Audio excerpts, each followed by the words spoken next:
Masih bersama saya Rahayu Japar, pemirsa, dan berikut kembali kami sampaikan berita Mataram hari ini. Tuntut polisi ungkap pelaku penyerangan. Ratusan warga di Lombok Barat memblokade jalan. Razia kafe dan tempat hiburan. Polisi di Mataram menyita ratusan botol minuman keras tanpa izin. Isak tangis keluarga iringi pelepasan jemaah calon haji di Lombok Timur.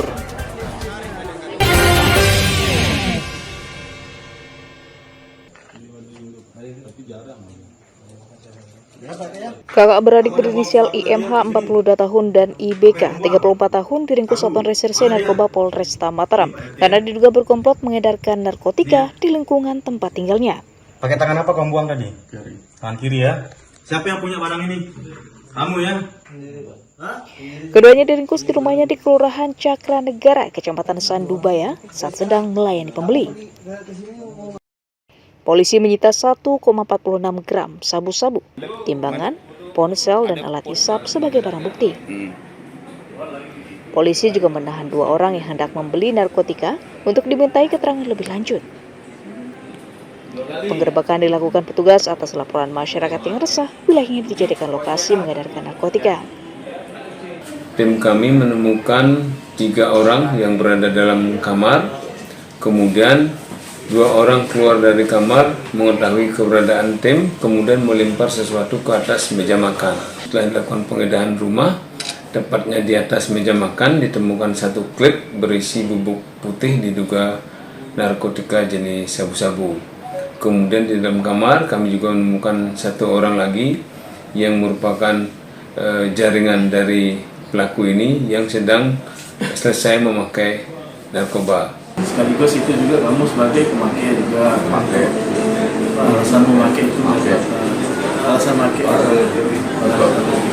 untuk kaki saya karena kamu sering jadi kaki jadi aku jual sama kebutuhan itu kehidupan sehari-hari. Jadi kamu memang ngajak adikmu untuk berjualan ya.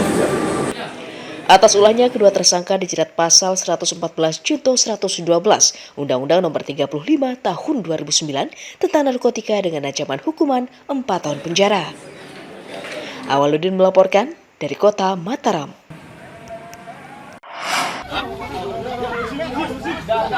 Dua pemuda berinisial TKP 29 tahun dan RM 29 tahun diringkus Satuan Reserse Kriminal Polresta Mataram karena berkomplot mencuri sepeda motor penghuni kos di Kelurahan Karangpule. Keduanya ditangkap di rumahnya di Kelurahan Tanjung Karang atas laporan korban. Polisi juga menangkap seorang penadah berinisial PA dan menyita 2 unit sepeda motor sebagai barang bukti. Tersangka berpura-pura hendak menyewa kamar kos dan membobol motor korban yang tidak terkunci stang. Jadi modus operandi pelaku memang residivis yang sudah menjalani hukuman terlebih dahulu, baru bebas selama 5 bulan, sehingga dia pada saat kami interogasi modus operandinya memang melihat situasional dalam parkiran, dia berpura-pura menjadi pengunjung di situ. Pengunjung pada saat kosan sepi, motor sudah digas dengan pelaku yang lain sehingga motor dibawa kabur. Tersangka mengaku motornya digadai, sementara hasilnya digunakan untuk membiayai kebutuhan sekolah anaknya.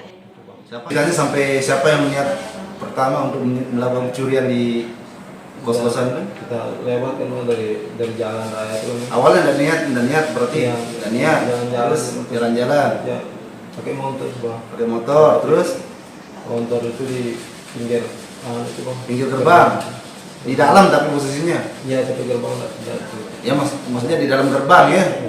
Terus saya tanya sama dia sama peluang sama-sama peluang anak sama musuh istri untuk anak sekolah berarti.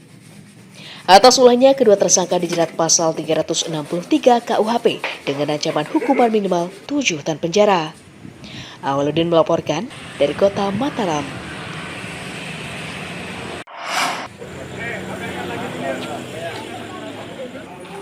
Polisi Resor Kota Mataram merazia sejumlah kafe dan tempat hiburan malam yang menjadi lokasi tongkrongan muda-mudi. Razia menyasar penyalahgunaan narkotika, penggunaan senjata tajam, dan minuman keras. Polisi menyita ratusan botol minuman keras yang dijual tanpa izin edar. Polisi juga mengingatkan pengelola agar turut menjaga kenyamanan sekitar kafe agar tidak diprotes warga. Razia digelar atas laporan warga yang resah karena kafe kerap dijadikan para muda-mudi untuk berpesta miras dan rawan tawuran. Dengan sasaran yaitu TPPO, perdagangan minuman beralkohol yang tanpa izin.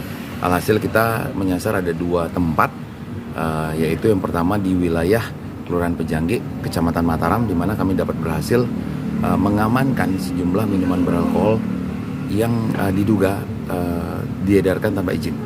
Nah, dari keterangan pemilik sendiri pun itu izinnya masih diurus, namun pengelolaan tersebut dimulai sejak bulan Oktober tahun 2023. Harga di sini sudah sangat resah memang. Pertama, pemuda-pemuda di sini sudah mau menghakimi sendiri, tetapi salurannya. Karena negara itu negara hukum, semua itu ada aturannya. Palura sudah memanggil 2 kali nih. Kafe ini dipanggil 2 kali, diberikan peringatan karena kafe ini tidak ada izinnya. Namun ternyata sekarang terjadi lagi. Razia penyakit masyarakat akan rutin digelar setiap akhir pekan untuk mengurangi kriminalitas dan peredaran narkotika di kalangan remaja. Awaludin melaporkan dari Kota Mataram. Pemerintah daerah Kabupaten Lombok Tengah mendapatkan 20 ton tambahan pupuk subsidi pada tahun 2024.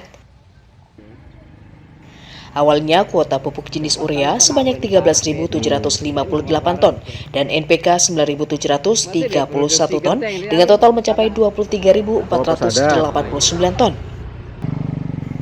Namun saat ini ditambah 20 ton menjadi 44.482 ton dengan rincian urea 23.573 ton, sementara NPK menjadi 20.099 ton.